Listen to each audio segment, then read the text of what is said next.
سورہ یوسف کی آیت نمبر 64 اس کا آخری حصہ ہے.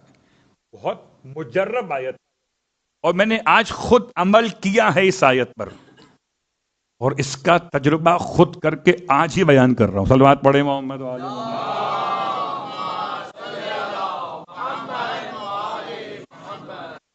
آیت بہت مختصر چھوٹا حصہ ہے. فاللہ خیر حافظا وہو ارحم الراحمین. بس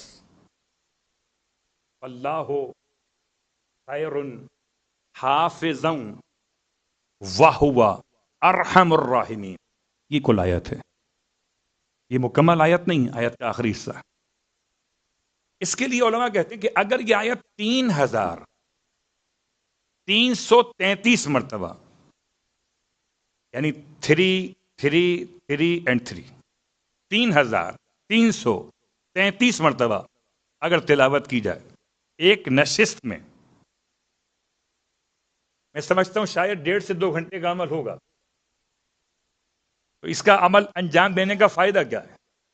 پہلا فائدہ ہے قرض ادا ہوتے ہیں. دوسرا فائدہ دشمن کا شر دور ہوتا ہے. تیسرا فائدہ مریض کو شفا ملتی ہے. چوتھا فائدہ وسعت رزق خدا کی طرف سے ہوتا ہے. اب چاروں فائدوں میں جون سا آپ کا اپنا پرابلم ہو اس کی نیت کریں اور پڑھنا شروع کریں. آیت حافظ ہے اور آپ بھی حافظ ہو جائیں گے. صلوات پڑھیں محمد وعلیہ.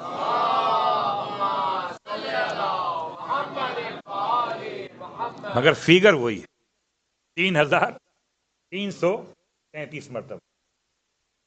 اس سے کم میں نہیں ہے. بہرحال اس سے کم کا بھی اثر ہے. میں نے صرف 2 تسبیح پڑھی تھی، میرا کام ہو گیا. صرف 2 تسبیح پڑھی تھی میں نے. لیکن چونکہ جو علماء نے کتاب میں لکھا ہے کتاب الغرائب میں آغا حروی نے اس کے لحاظ سے اس کی فکر یہی والی 3333. تو یہ آیت کا حصہ. ترجمہ کیا اس کا؟ بہت آسان ہے. واللہ خیر حافظا. بس اللہ وہ ہے جو بہترین محافظ کر رکھنے والا ہے، حفاظت کرنے والا ہے.